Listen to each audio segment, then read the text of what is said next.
Existe hoje, gente, um entendimento sobre diversidade funcional dos corpos. Existem vários tipos de corpos e não é legal a gente rotular que esse é normal e esse não é. Esse é o padrão e esse é o diferente. Eles simplesmente são como são. Hoje, no nosso quadro de saúde preventiva, a gente vai falar com uma referência no Brasil em fonoaudiologia e psicologia para crianças com autismo. Ela é palestrante, é professora de pós-graduação de temas sobre intervenção precoce e autismo.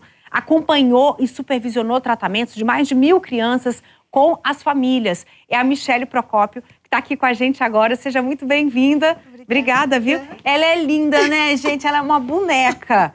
E olha só, a gente começa aqui com essa conversa para abrir a nossa mente. Eu queria que você explicasse pra gente, Michele, o que faz uma pessoa nascer autista? A gente tem essa informação?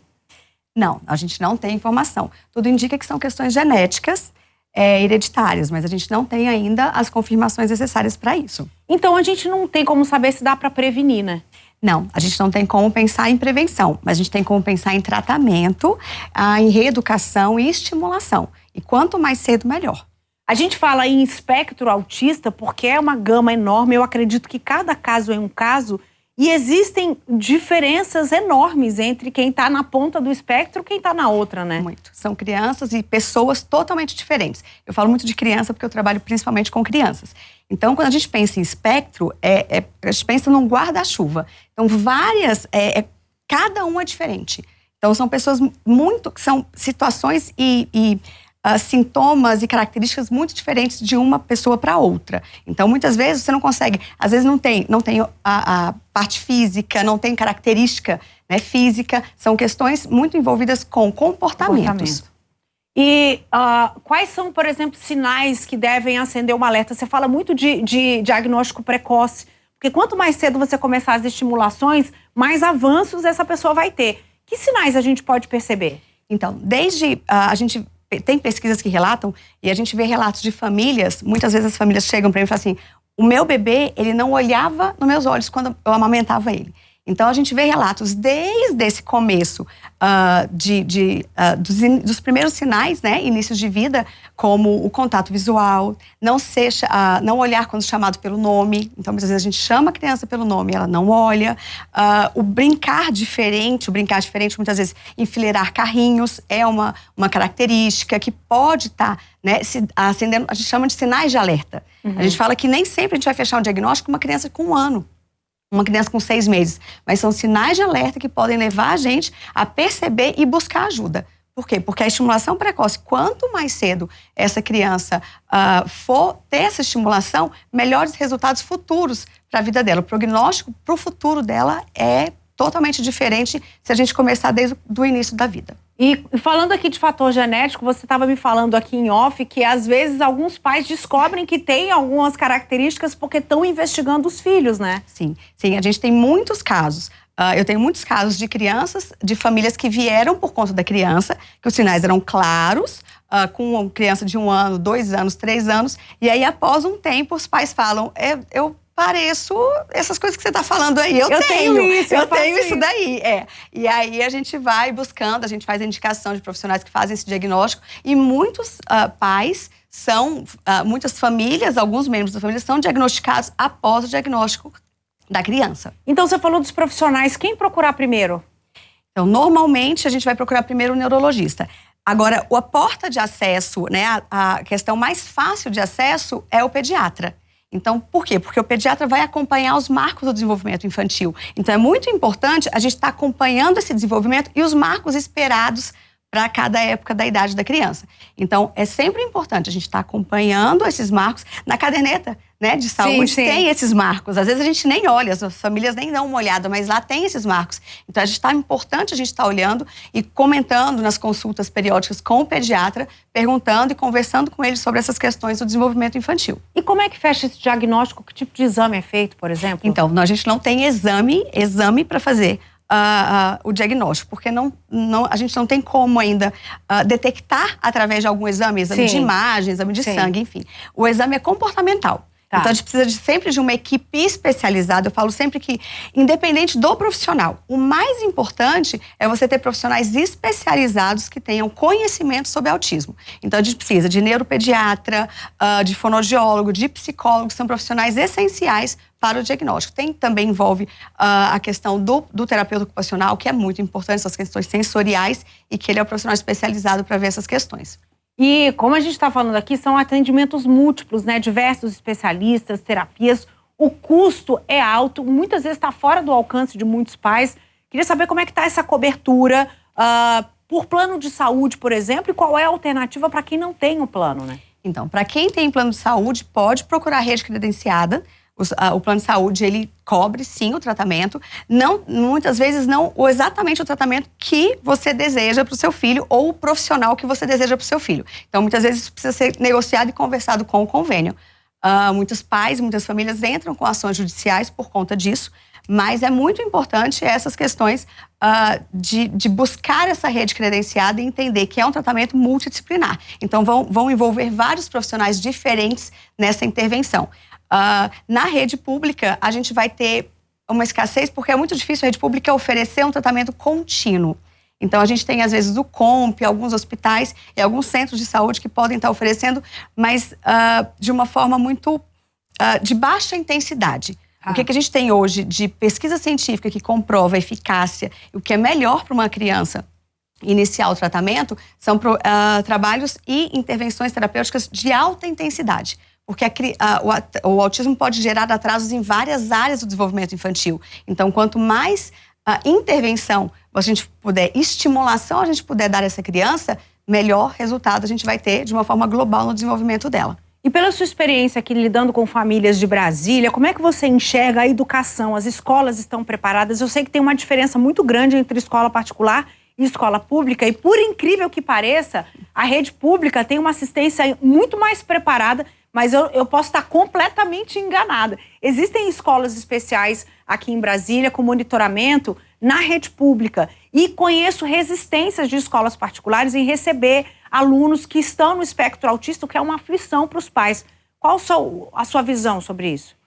Vem melhorando, as escolas estão se preparando mais, elas estão aceitando mais os profissionais dentro da escola, orientando esses profissionais, esses professores, toda essa comunidade escolar. A gente fala sempre que o mais importante é o suporte que essa criança vai ter.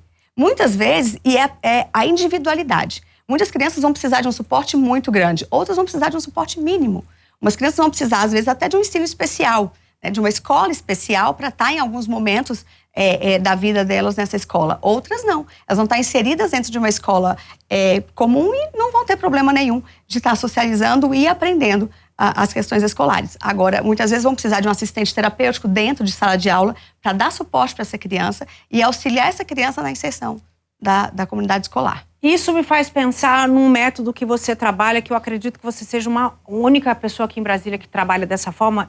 É um tratamento individualizado, né? Não é a criança, muitas vezes, que chega ao seu espaço. Você vai na casa trabalhar a identidade dela com os familiares, o comportamento. Como é que é isso? Isso é o modelo Denver de intervenção precoce. O modelo Denver de intervenção precoce, ele pauta que a gente precisa trabalhar de uma forma natural.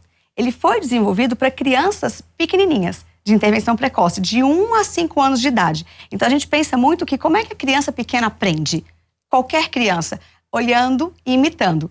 Então, a interação social é muito importante para todo tipo de aprendizagem, para todo mundo. Desde 0 até a gente aprende imitando e olhando. Sim. E observando. Então, a gente pauta desse processo. Então, a gente quer que estimular essa criança de uma forma mais natural possível para que ela possa generalizar para outros ambientes. Sim. Então, o que a gente sempre pensa? O atendimento é realizado na casa da criança. A nossa profissional, nossa assistente terapêutica vai para a casa da criança realizar os atendimentos lá. São de alta intensidade, 3 horas. E a base da terapia é brincar. Uhum. É a estimulação através do prazer, da brincadeira, da estimulação, através do desenvolvimento e do interesse da criança. E você também prepara profissionais para lidar com essas famílias e com essas crianças, Isso, né? Isso. A gente faz vários treinamentos, vários cursos. Hoje eu estou finalizando, agora em janeiro mesmo, estou finalizando o processo de formação para poder formar novos profissionais dentro da metodologia do modelo Denver, que é realizado pelo Mind, na Califórnia.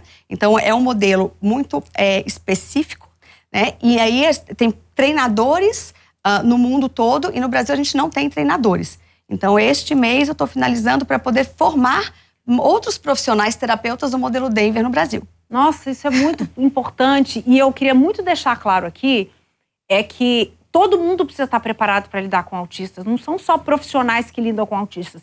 A sociedade precisa estar preparada. Essa semana passada a gente teve um caso dramático de um autista que perdeu o olho em Águas Claras porque numa briga alguém pegou um canivete e enfiou no olho dele porque ele não estava lidando direito com a situação e a pessoa não tinha noção. E tem muitos casos assim. A gente recebe na rua, a gente recebe no shopping, a gente encontra... A gente precisa estar preparado para isso. Eu queria saber de você como você enxerga os autistas e o que você aprende com eles todos os dias. A gente vê que a gente não fala muito em transtorno, né, em problema. A gente vê que é um cérebro funcionando um pouco diferente. Uhum. E tem potencialidades, eu falo que eles são brilhantes. Esse negócio de, não gosta de contato físico, não existe isso. Eles abraçam, eles beijam, e a gente aprende muito com essas crianças. Eles ensinam pra gente que cada dia eles conseguem se desenvolver mais, ensinar pra gente que muitas vezes não precisa de fala para demonstrar o que eles estão sentindo. Muitas vezes eles não falam, eles não desenvolveram a fala ainda, mas o olhar deles está expressando o que eles querem, mostra o que eles querem. Então, a gente tem que ter muita atenção a essas crianças e inseri-las na sociedade. Eu falo sempre que a sociedade tem que entender essa diversidade e cada vez mais é diversificado. O ser humano, ele é diverso, ele não é igual. E a gente precisa entender isso para aceitar todos. Eu falo sempre que o autismo não é não vem de uma forma ruim.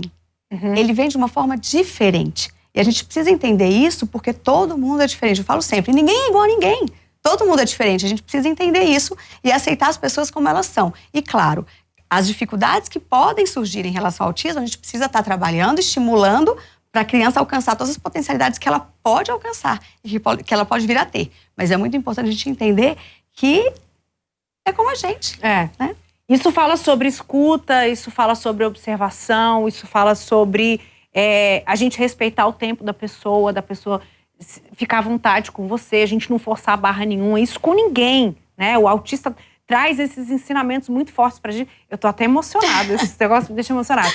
E uma pergunta assim, lógico que sempre existiu o autista, mas a gente não tinha o alcance ainda do que era. Hoje a gente já tem informação suficiente. Mas você acha que tem mais casos de autistas hoje do que no passado? Então, a gente hoje tem mais casos diagnosticados. O que a gente tem hoje de comprovação? A gente vê que hoje as pesquisas indicam que é 1 a cada 44 crianças. Então, existem muitas crianças diagnosticadas. Por quê? Porque o diagnóstico ele é muito mais hoje fidedigno, o espectro está muito mais ampliado, então muitos outros casos que antes não entravam no autismo, hoje entram no autismo, então antigamente não era diagnosticado e hoje a gente já sabe que é autismo. Então isso, hoje em dia a gente vem aprendendo muito sobre em relação ao que é o autismo e como lidar com isso.